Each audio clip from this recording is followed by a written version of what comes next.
SQoot, Mr. G.I. Joe.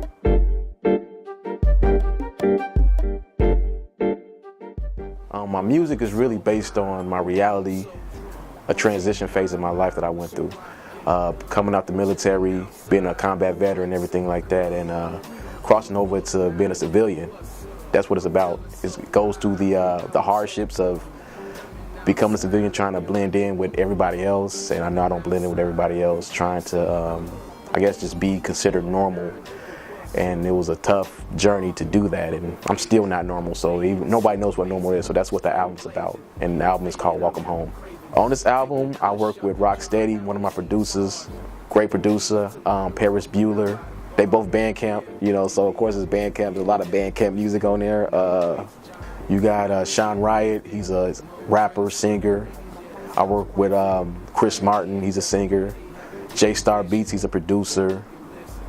I work with FaZe, he a producer, he ran through Block Club. All these guys are Chicago producers, so it's mainly Chicago produced music, beat makers and stuff like that. I'm a Chicago artist myself, so I kept it at home. I kept everything at home. And the good thing about the beats is that they're all different. They don't sound the same, it's different styles, and it brings out the versatility of Chicago music, you know what I'm saying? So that's why I chose the beats, that's why I chose the songs the way it is, and what I got from it was Welcome Home. And that's the album. My name is Rocksteady, producer, producer, make beats for Bandcamp, sample guys. That's a production company that my man Paris Bueller owned. I grew up with him, so he put me in tune with the beats one day, and I just started doing it ever since. Just been making beats ever since I was 14.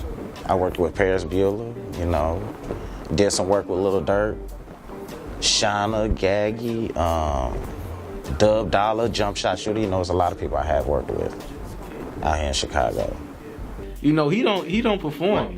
Like Rocksteady, he don't perform. Man. He more laid back. He more in the background, man. He's like the puppet master. Yeah, I just make the beats. He the puppet master.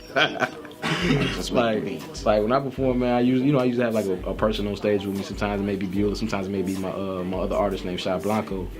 But when we perform, man, it's like he be in the background and stuff like that. So he be in the cut. He'll observe everything, see what's going on, crowd reaction, stuff like that. Get off stage, and then after we get off stage, we probably have a drink or two or something like that, or we just sit down and kick it for a little bit.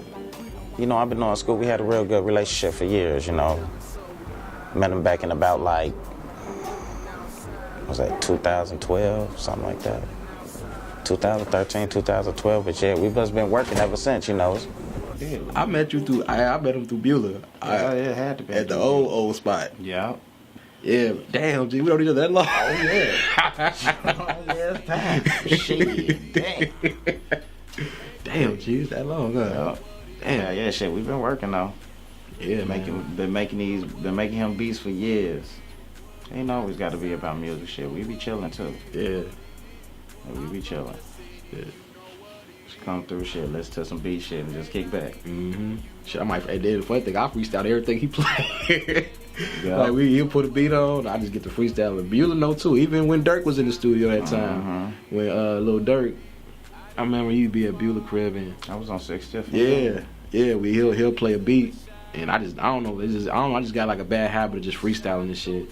Yeah, man, like we all go off of each other's energy, we vibe off each other, and shit, it's always good, it's always positive, man. It ain't never been a negative moment, you know what I'm saying? So it's always been Gucci. Now, the La La song, same thing. I went to his house maybe like a couple of months ago. It was actually a few months ago, and I said, "Hey, bro, I need some more beats." It's the same story. SQoot need more beats, right? So SQoot come to the crib, I go to his crib and stuff like that. I got my little broski with me and stuff like that. We checking out some beats, and he just playing these series of beats and stuff. And it was so hard for me to pick the beats because it was like he got so much good stuff. Like it's like either you gonna end up leaving. I just say you gonna end up leaving about 5 or 6 beats if you go to his series. You get a beat from Rocksteady, he gonna play a series of beats for you, and it's gonna be maybe I say about out of all the beats he gonna play, you gonna end up leaving there about 3, 4, 5, or 6 beats, and I always do every time. So it's crazy. It's like I'm addicted to the sound. It's the sound. He got a real good sound. Is there anything I'm trying to say with my music?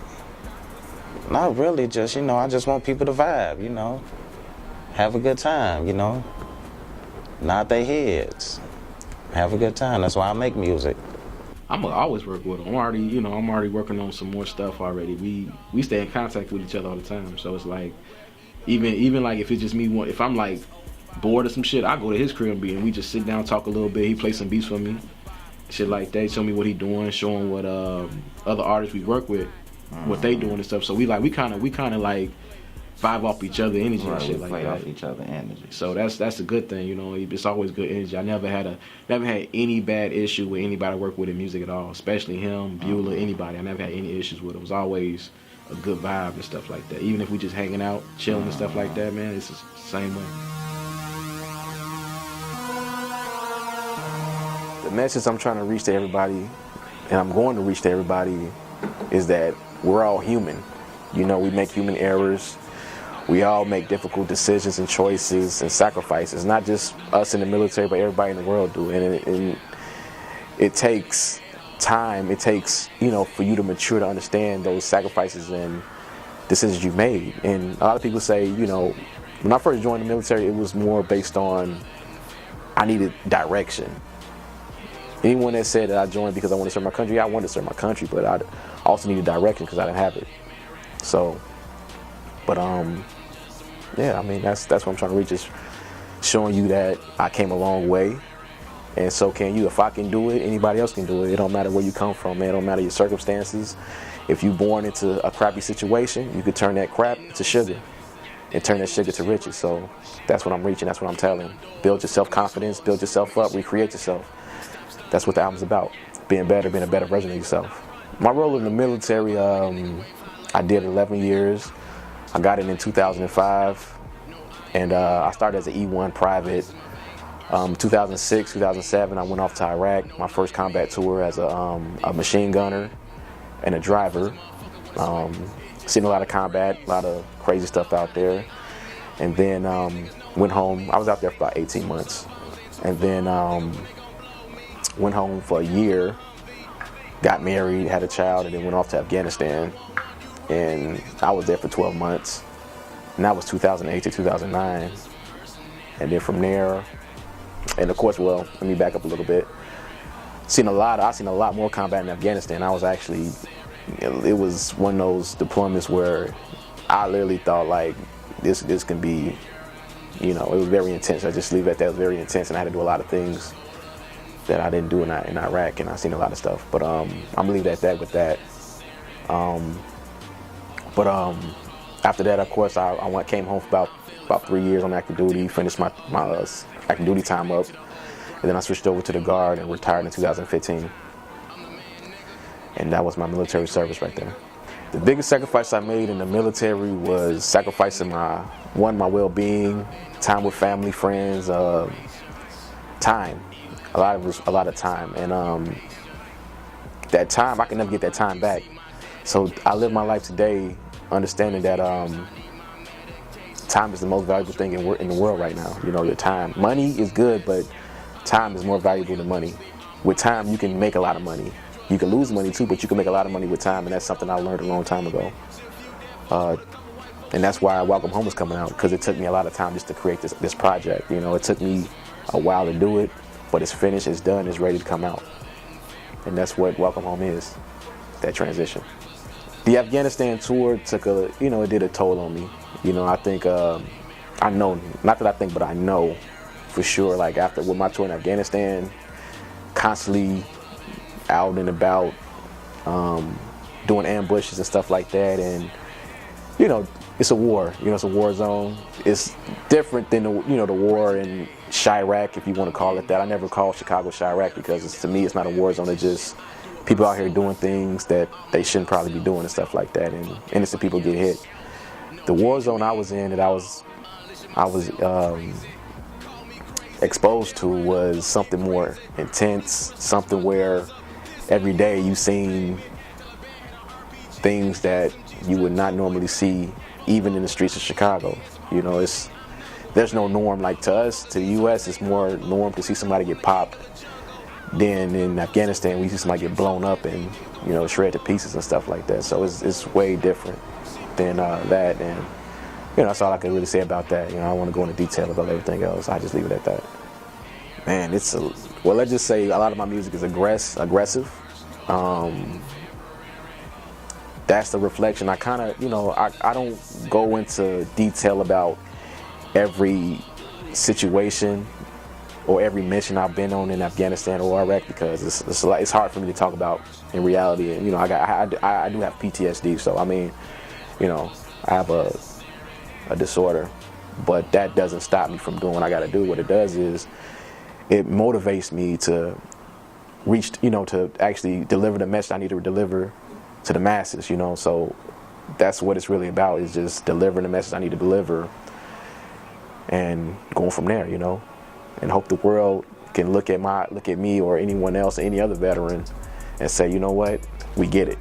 We actually get what you went through, and, you know, you ain't got to thank me for it. Just, you know, just acknowledge a little bit, you know, just have a little acknowledgement of it. Look at my wrist, look at your bitch, look at your wrist, now look at your bitch. La La, that was I wrote that from the perspective of people being in La La land, you know, because what people fail to realize, and not just, even sometimes myself, because I could be a little hypocritical sometimes myself, you know what I'm saying, but what we fail to realize as people is that sometimes we so stuck in how other people think and what people have instead of what we have already and what we can accomplish ourselves, you know. So I wrote that song based on that, you know, that era. Also, again, talking about my military background, blending in with the street stuff, the street knowledge I have, and the politics of dealing with music and politics of dealing with regular life and stuff like that. And of course, the transition of, again, me becoming who I am today. And it took a lot of time for me to do this. Like, it took me a while to get to where I'm at today with the music and stuff like that. So that's what La La, that's what it is. You get songs like that because those come from a deep place. It just is, it's a different side, you know. It's like on what it is, you get a deeper side to it. On La La, you get a deep side, but you get more of a sarcastic and more funny side because I'm telling the truth about stuff, but also I'm being my funny self, you know. So you get different personalities of who SQoot is and what the album is going to bring to the table, you know. So that's what those two songs represent, you know, funny but real, and the other one is deep and real. Either way it goes, they both real songs, and they come from the bottom of my heart. So I did La La for him.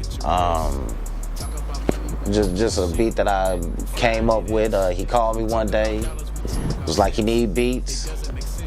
You know, I just shot him some beats, and he came through the crib, got one, and that was it. That video was intense, man. Like, man, them lights be hot as hell, man. The lights, man, you know, the same lights we got on right now, it'd be hot to the motherfucker. But the video about La La was, it was a real good video, real good. It was very organized too, man. We actually shot from the hip a little bit. We did a lot of things we had planned on doing, and a lot of things we actually improvised. The video La La is really about a transition for me, because it was like I was coming from a point where I was trying to relate to the listeners that sometimes just because we're stuck in our own way of thinking don't mean we're going to be trapped in there. You know, that's what we had scenes of, me in a straight jacket and me playing the therapist and me playing the patient at the same time, because sometimes we're stuck in our own minds, and sometimes it's best for us to release that therapy, you know, to use that therapeutic thing, and music's been therapeutic for me. And that's where when we did the video, the ideas came together. My manager, he actually did a good job in organizing it. The director came out, he did a real good job at directing and everything like that. So it's like, it came in, was a real good video, and it pretty much got to the concept I was trying to get out. So it was actually perfect for me. I want to give a shout out to Bandcamp, shout out to Block Club Radio, shout out to Urban Grind TV, shout out to everybody that supported me.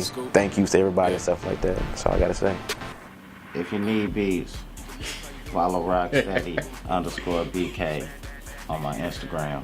ROKSTEADY_BK. To find more information about SQoot, you can go on SQootsme.com, which is SQootsme.com. I'm on Instagram at Scooty1, SQOOTY1. Twitter's the same thing, SQOOTY1. Facebook is Street Militia ENT at Facebook.com.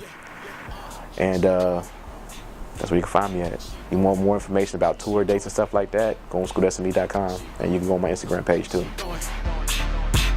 She going, she going, she going.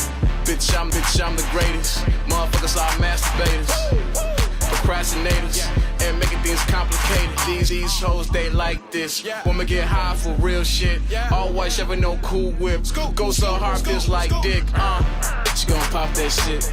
Little nigga, don't knock that bitch. She gon' pop that shit.